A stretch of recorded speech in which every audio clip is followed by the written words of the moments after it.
দাদা, কতদূর? উস্কো শুষ্ক চেহারায় মাঝবয়সী এক ভদ্রলোক আমার পাশেই বসতে বসতে জিজ্ঞাসা করলেন। বাসে? এইটা খুবই পরিচিত প্রশ্ন। উদ্দেশ্য, আমি যদি কাছাকাছি নামি তাহলে উনি জানালার সাইডটা পাবেন।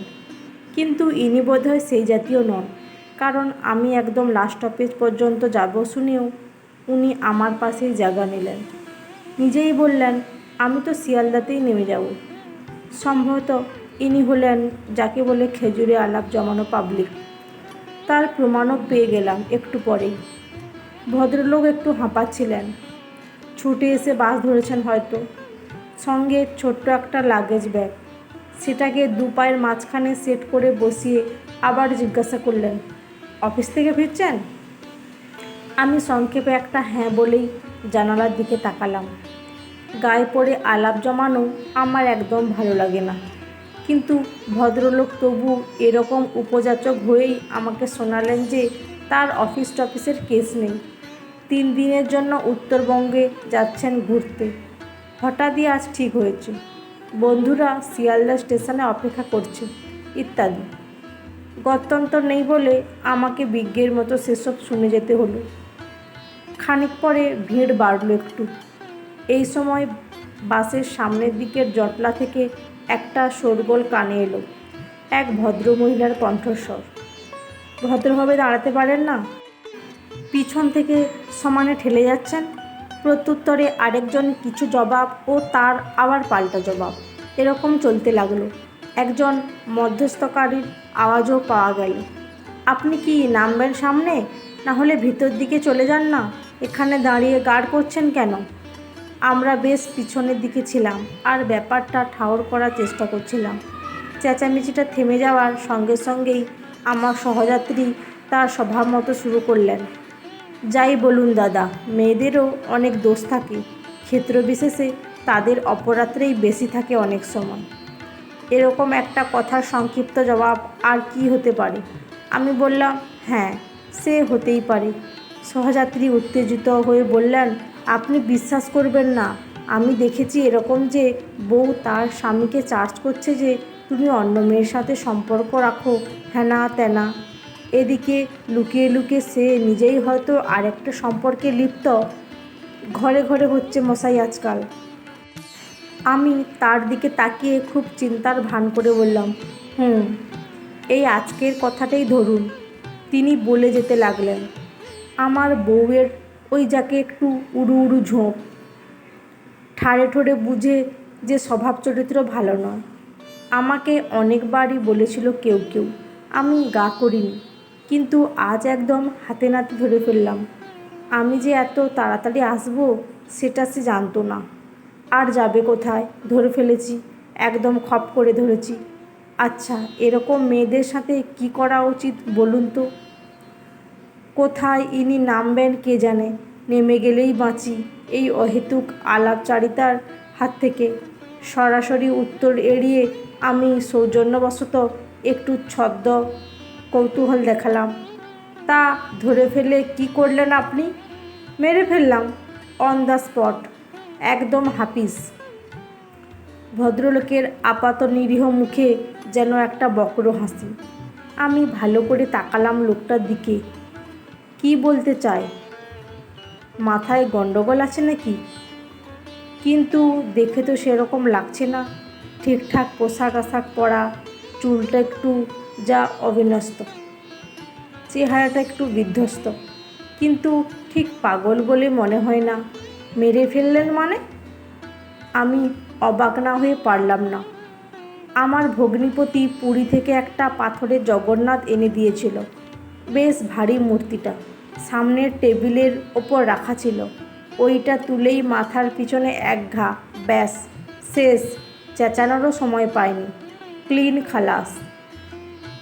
এত মটকা গরম হয়ে গেছিল যে ওই সময় আর কিছু আমার মাথায় আসেনি। আমার অনুপস্থিতিতে আমারই ঘরে একটা ছেলের সাথে কি বলবো আর, ছেলেটা অবশ্য পালিয়েছে। লোকটার কথাবার্তা শুনে এবার আমার একটু ভয় লাগতে শুরু করলো। কি বলছে লোকটা? একটা খুন করে এসে আরামসে আমার পাশে বসেছে, আমার কি চিৎকার করে লোক জড়া করা উচিত এক্ষুনি? বুঝতে পারছিলাম না, কিন্তু বুকের ভেতরটা ঢিপ ঢিপ করতে লাগলো। ঢোক গিললাম আমি। মনে পড়ল লোকটা তখন কেমন যেন হাঁপাচ্ছিল। ছুটে পালিয়ে এসেছে নিশ্চয়, শহর ছেড়েই হয়তো পালাচ্ছে। মারা গেছে পুরো ঠিকঠাক নিশ্চিত হতে আমি প্রশ্নটা করলাম নিচু স্বরে। চলন্ত বাসে আশা করি অন্য কেউ শুনতে পাচ্ছেন না এসব। হ্যাঁ, বাঁচা গেছে, ভদ্রলোক ঝাঁঝের সাথে বললেন। মেয়েদের শিক্ষা, নারী স্বাধীনতা ইত্যাদি যেমন অনেক ভালো করেছে, তেমনি আরেক দিক এইসব। এরকম বউ থাকার থেকে না থাকা ভালো মশাই। দেখি টিকিটটা, একটা শিয়ালদা ব্রিজের আগে বলবেন একটু। ভদ্রলোক অভ্যস্ত হাতে টিকিটের টাকাটা দিলেন কন্ডাক্টরকে। আমার টিকিট অবশ্য কাটাই ছিল। কন্ডাক্টর ছেলেটা পিছনের দিকে এগিয়ে যেতেই আমি কৌতূহলবশত জিজ্ঞাসা করলাম, আপনারই বউ ছিল? হ্যাঁ, সেটাই তো লজ্জার দাদা। 8 বছরের বিয়ে আমাদের। সেই বউকে অন্যের সাথে এভাবে দেখে মাথায় ঠিক রাখতে পারিনি। আমার গলা দিয়ে আর কোনো স্বর বেরল না। তিনি নিজেই একটু পরে বললেন, নাড়ি ধরেও দেখে নিয়েছি, বেঁচে নেই ফর শিওর। মেরে ফেলতে তো চাইনি, কিন্তু কি করব বলুন, হুট করে হাত উঠে গেল। এই প্রথম যেন একটু অনুতাপের সুর দেখলাম ভদ্রলোকের গলায়। আমার কি করণীয় ঠিক বুঝতে পারছিলাম না। এই সভ্য মতন দেখতে লোকটা বউকে খুন করে পালিয়ে এসেছে, আর আরামসে সেটা জাহিরও করছে। আমি চেঁচাতেও ঠিক সাহস পেলাম না। এর মেজাজ ও হস্তশিল্পের যা নমুনা শুনলাম, তাতে আমার দৃঢ় সন্দেহ হলো যে এর কিছু মানসিক সমস্যা নিশ্চয়ই আছে। ওরকম একটা ব্যাগ তার পকেটে ছুঁয়ে টুড়ি থাকতেই পারে, দেবে বসিয়ে, আর আমি অক্কা। তাই চেয়ে চুপটি করে বসে থাকাই শ্রেয়। কয়েক মুহূর্ত পর ভদ্রলোক আবার বললেন, কিন্তু ধরতে কিছুতেই পারবে না, অত সহজ নয়। আমি শুধু একটু তাকালাম তার দিকে। তিনি বলে চললেন, পাথরের ওই জগন্নাথরা আমি সঙ্গে করেই নিয়ে চলে এসেছি। এই যে আমার এই ব্যাগের মধ্যে। কোনো নির্জন জায়গায় ফেলে দেব। পুলিশ হাতিয়ার খুঁজে পাবে না। দ্বিতীয়ত, যখন লোকজন জানাজানি হবে, পুলিশ আসবে, আমি তখন বন্ধুদের সঙ্গে ট্যুরে আছি অনেক দূরে, তো আমার ওপর সন্দেহই আসবে না। জেরা তো পরের কথা। আপনাকে কেউ দেখেনি বাড়িতে আজ ঢুকতে? মানে ওই সময় ফ্ল্যাট তো। ভদ্রলোক একদম ঝাঁঝু অপরাধীর মতন ব্যাখ্যা করলেন। নিচের কলাপসেবল খোলাই থাকে দিনের বেলা। সিসিটিভি কিচ্ছু নেই। সিঁড়ি বেয়ে উঠে জাস্ট দোতলায়। কারোর সাথে মুখোমুখি হতে হয়নি। আর আশেপাশের দোকানও আজ বন্ধ ছিল। আমি দ্রুত ভেবে দেখলাম, এনার বিরুদ্ধে সবচেয়ে বড় প্রমাণ হতে পারে ওই পাথরের মূর্তিটাই, যেটা উনি সঙ্গের ব্যাগে রেখেছেন। কিন্তু আমার এসবে জড়ানো উচিত কিনা ভাবছিলাম। উনি তখন ফিসফিস করে একটা কথা বললেন, কিছুটা শক্তোক্তি, কিছুটা আমাকে সাফাই দেওয়া।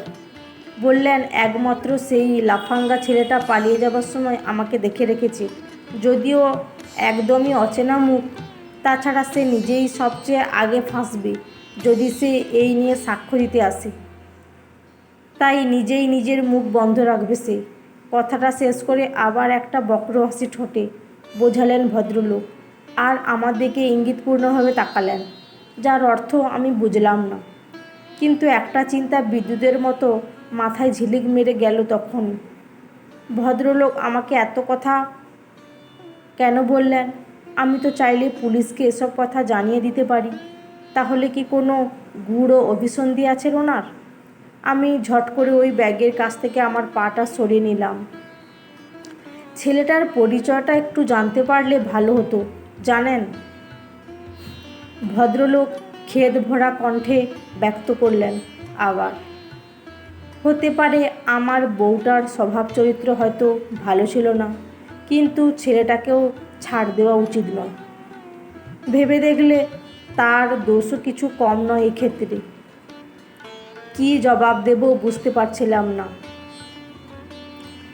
এই সময় বাইরেটা দেখেই হঠাৎ উঠে দাঁড়ালেন তিনি। বললেন, শিয়ালদা আসছে, নামতে হবে। এর পরের চ্যাপ্টারে ছেলেটাকেও না হয় মেরে দেব, বুঝলেন? কোনো সাক্ষী রাখবো না, তবে না জমবে খেলা। পরের চ্যাপ্টারে? আপনি লেখক নাকি? ইয়েস, থ্রিলার লিখছি একটা। একদম চরিত্রের ভেতরে ঢুকে যেতে হয়তো, না হলে ঠিক প্রাণবন্ত হয় না লেখাটা। আচ্ছা আসি তাহলে, স্টপেজ এসে গেছে। লোকটা দরজার দিকে এগিয়ে গেল তার ব্যাগটা নিয়ে, আর আমি ওইখানে হতভম্ব হয়ে বসে রইলাম। তো বন্ধুরা, কেমন লাগলো আজকের গল্পটা? যদি ভালো লেগে থাকে অবশ্যই একটি লাইক দিয়ে চ্যানেলটি সাবস্ক্রাইব করবেন। অসংখ্য ধন্যবাদ।